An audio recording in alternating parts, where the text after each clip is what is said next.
2 months ago, we talked about on a scale of 1 to 5 how much mercy we have received from God the Father during our life. Today, we're going to look at another scale of 1 to 5, and the question is, how much suffering have we endured in our life? So note that this scale will include how we've responded to suffering, because usually our response tells us kind of the level. It indicates the level of suffering we've had during our life. So level 1, I don't think much about suffering, and that would be because we haven't really had much suffering in our life. Level 2, enough bad things happen in my life that I'm regularly frustrated. So those of us who are frustrated, yeah, this applies. Level 3, a few times in my life, the level of suffering has caused me to think about it. So note in level 2, we're frustrated but aren't thinking about it. Level 3 is when we start asking questions because the suffering is so great.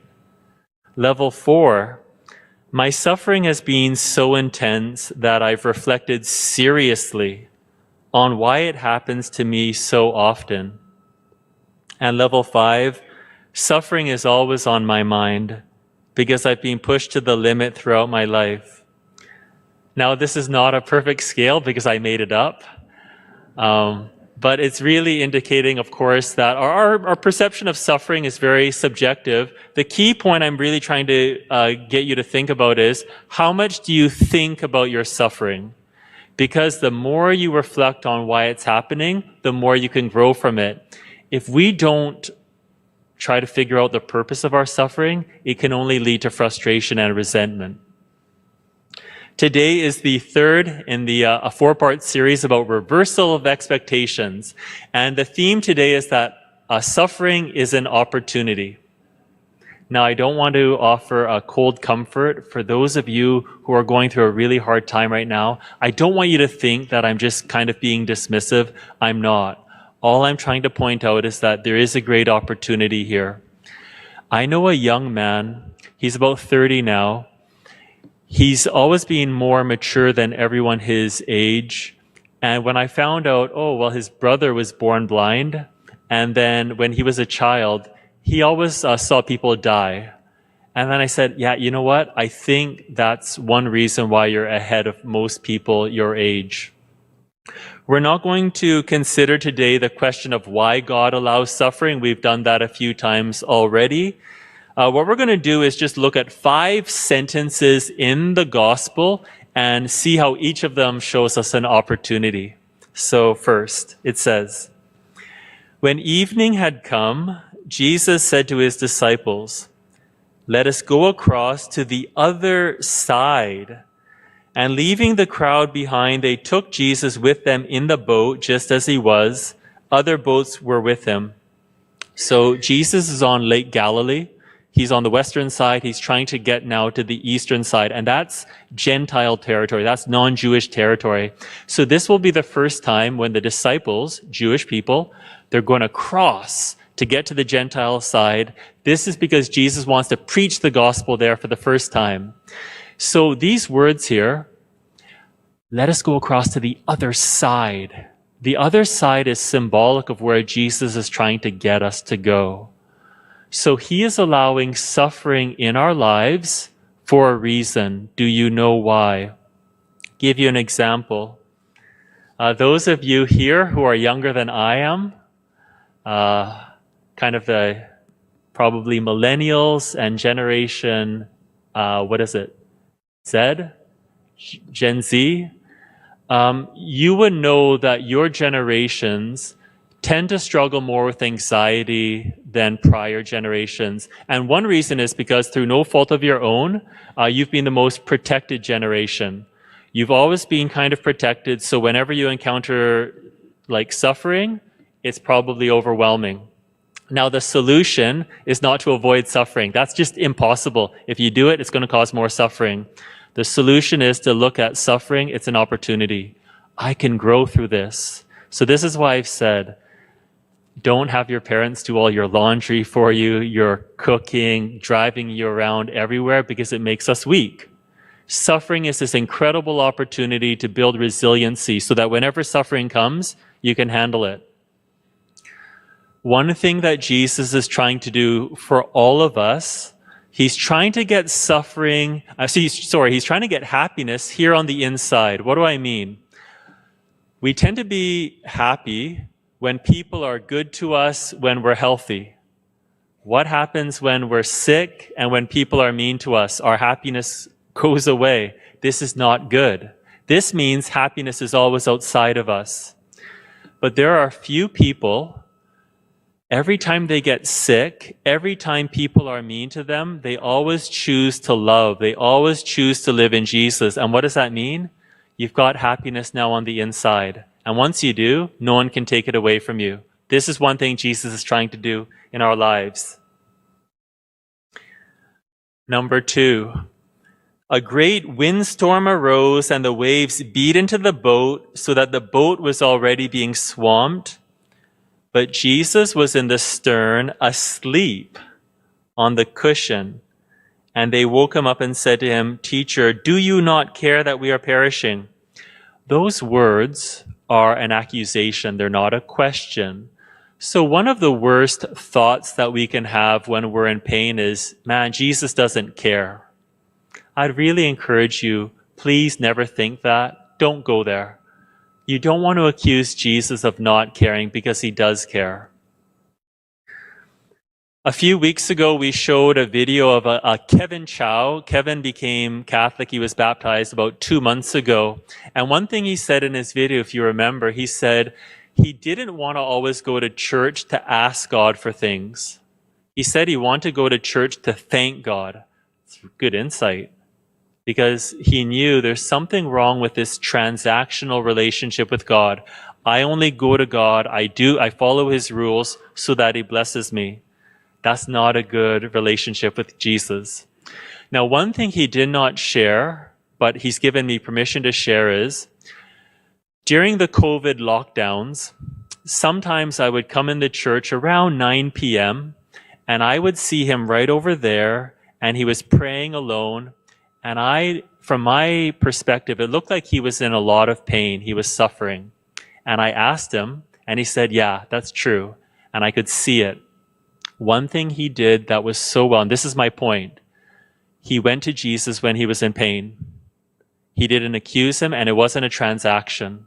So, whenever we're suffering, this is our opportunity to go to Jesus. In church architecture, this part of the church is called the nave. So the word nave comes from the Latin word meaning boat, because it looks like an upside down boat. So we can see here, isn't that neat? Our church, it looks like an upside down boat, so it's called the nave. Now in this spiritual boat, Jesus is also present here in the tabernacle. It might seem like he's asleep. He's not. The point is we have to go to Jesus, kind of wake him up, if you will. Don't accuse him, but go to him. Number 3, he woke up and rebuked the wind and said to the sea, "Peace, be still." Then the wind ceased and there was a dead calm. Jesus has power over our suffering, and he will grant us relief when he knows the time is right. So suffering is an opportunity to know Jesus' power. I read this story about a deacon who went to jail for 4 years for crimes he didn't commit. And 3 times he heard these words of Jesus to St. Paul. "My grace is enough for you."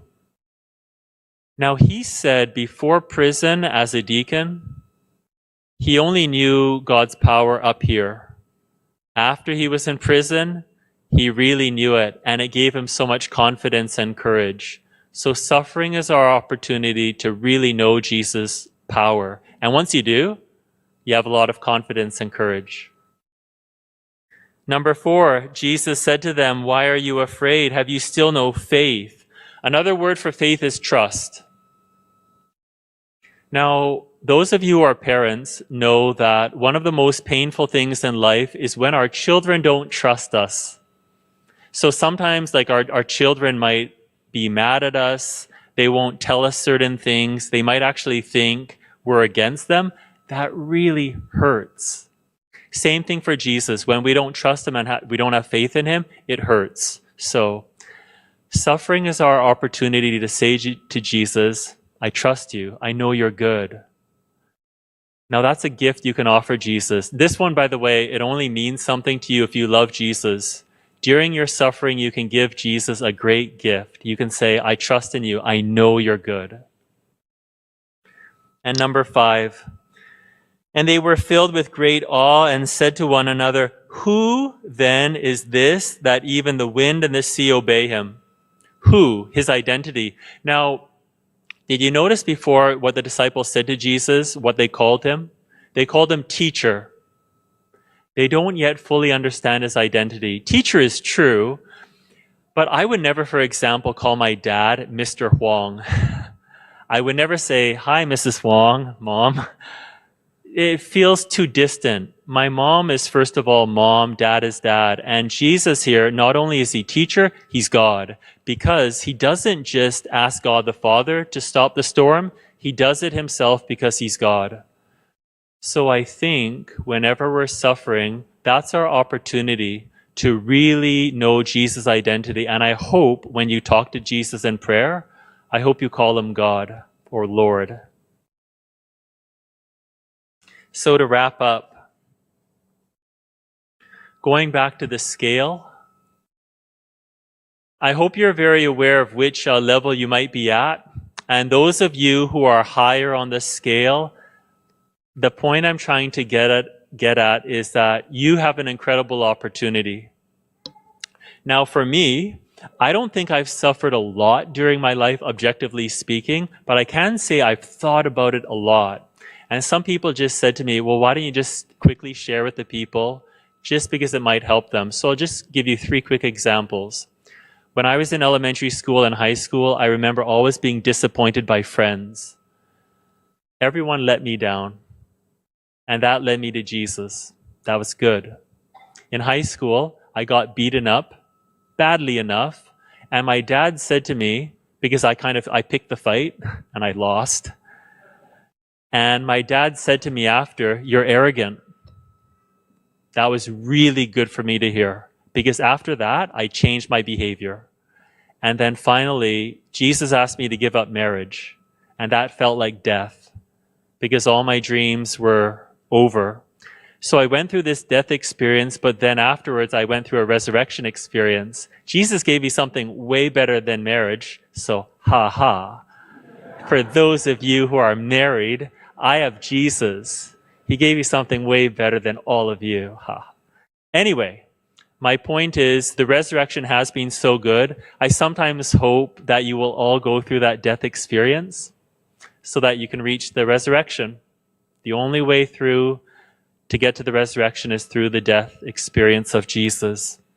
So please kind of reflect on your level of suffering and try to understand, what is Jesus trying to do? He's trying to give you something. He's trying to get you to the other side. What is that other side for you? So suffering is actually a great opportunity.